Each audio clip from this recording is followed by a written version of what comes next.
Alors, je vais vous parler de mon roman L'effritement de Pierre-Louis Aouston aux éditions EDBH, les éditions de Bonheur. C'est un éditeur strasbourgeois. Alors, pour vous mettre dans le bain, je vais commencer tout de suite par vous lire un petit passage d'une minute. C'est une parenthèse dans le temps, un retour en arrière, à l'époque du Covid.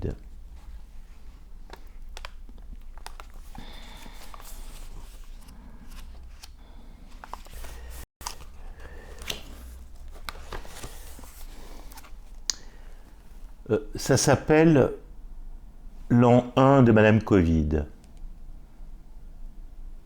la voyageuse du tramway.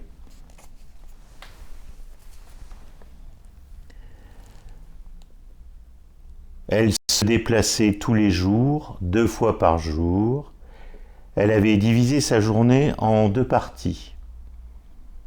Le voyage du matin et celui de l'après-midi. Elle n'avait que faire des autorisations papier. Et je ne vous parle pas des autorisations nouvellement proposées, numérisées, si faciles à remplir.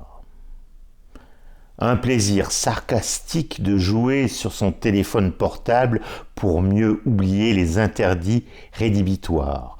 Un nouveau bonbon proposé en 06 portable, mais d'un goût amer, en totalitaire temporaire qu'il lisait. Chaque jour, cette dame âgée, son aura visible pour tous, reconnaissable au loin par ses congénères, était sa chevelure d'une belle blancheur, un reste d'une beauté de sa jeunesse, bien garnie et épaisse. Elle ne se coiffait jamais. Les nœuds dans ses cheveux accentaient son épaisseur capillaire et nous donnaient à pressentir une crinière d'une femme d'hier blonde et ravissante, son atout certainement d'un passé fécond. Le gras des cheveux jamais lavés disparaissait dans le secondaire. Sa canne donnait à sa démarche ralentie une aisance.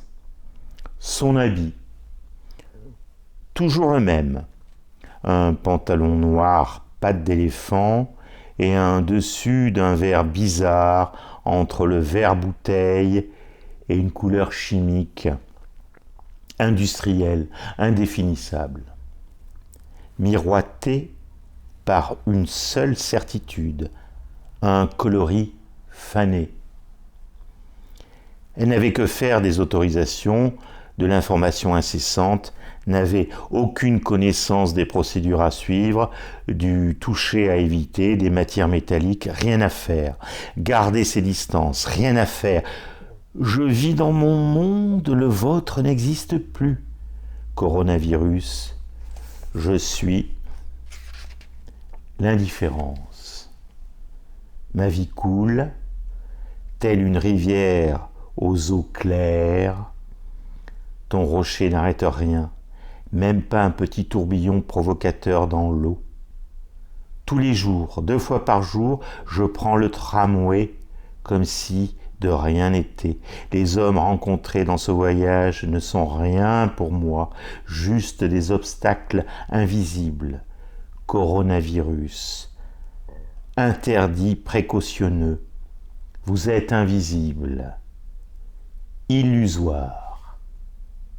Un jour, une ambulance s'arrêta près d'elle. On l'accompagna à l'intérieur de l'ambulance. Prise par le bras pour l'aider ou la convaincre. Nous ne savions pas.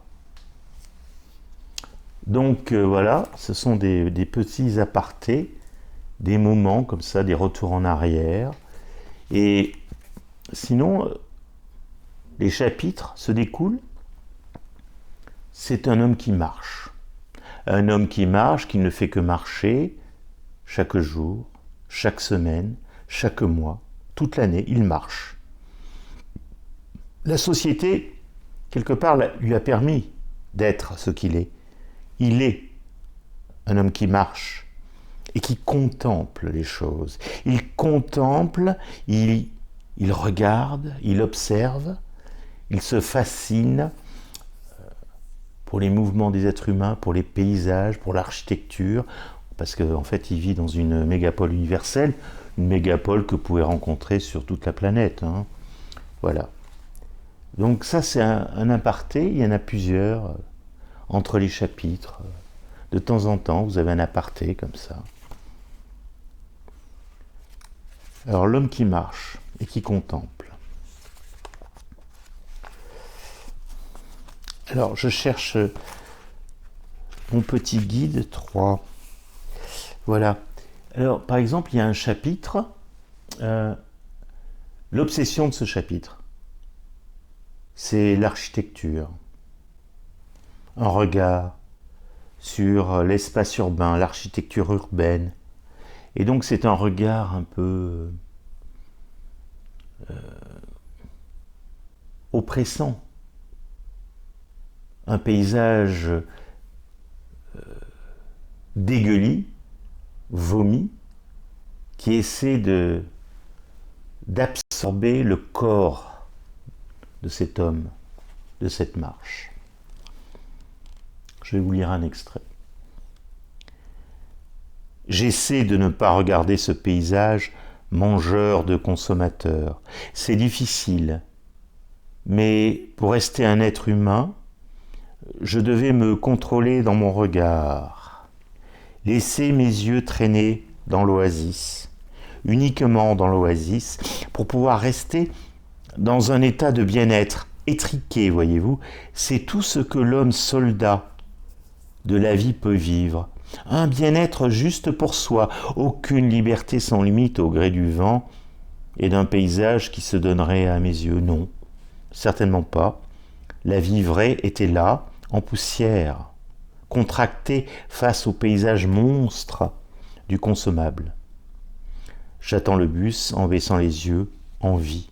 Enfin le voici, l'autobus s'arrête juste à mon niveau, avec la porte vitrée du bus côté chauffeur, l'entrée habituelle dans un autocar. Et là, ce fut le miracle. Je ne vois que cela, rien que cela. C'est étrange comme impression, mais elle est juste, presque une aura contemporaine, un éblouissement dans cette ville artificielle où nous décrochons de la nature, l'achat monde si imprégné en nous. Nous devons faire des efforts toujours pour rattraper la terre glaise, le symbole d'un réel qui se cache. Je le vois bien. Son visage, ses mains sur le volant, il était presque si net qu'il s'imposait. Je ne vois rien d'autre, enfin, un visage. En face de moi, un homme qui respire. La planète bleue était l'abri de l'homme. Je pris une grande respiration de bonheur, un instant miracle, une fraction de seconde, je suis dans le monde normal d'entre les hommes. Je suis rentré dans le bus L6, satisfait, le temps d'une bouffée bien méritée. Voilà, donc c'est l'homme qui marche, l'être humain, qui vit dans un cauchemar architectural et qui est heureux de retrouver des êtres humains dans un petit confinement qui est un bus. Donc c'est un peu le noyau de ce chapitre. Mais il y a quelques chapitres, je ne sais plus combien il y en a, chacun évoque un sujet différent, totalement différent, dans un univers différent, et toujours dans cette idée, cette ligne constructrice de l'homme qui marche, qui contemple les choses, qui croise des événements, des mouvements humains, des vies humaines, des respirations, des accidents humains, des bonheurs et des malheurs humains. L'effritement aux éditions EDBH, aux éditions de Bonheur, un éditeur strasbourgeois. Je vous mettrai en dessous les liens pour vous procurer le livre. Vous pouvez aussi le trouver en librairie, bien entendu. Le commander en tout cas. Merci pour votre écoute et bonne lecture. L'effritement aux éditions EDBH. Merci.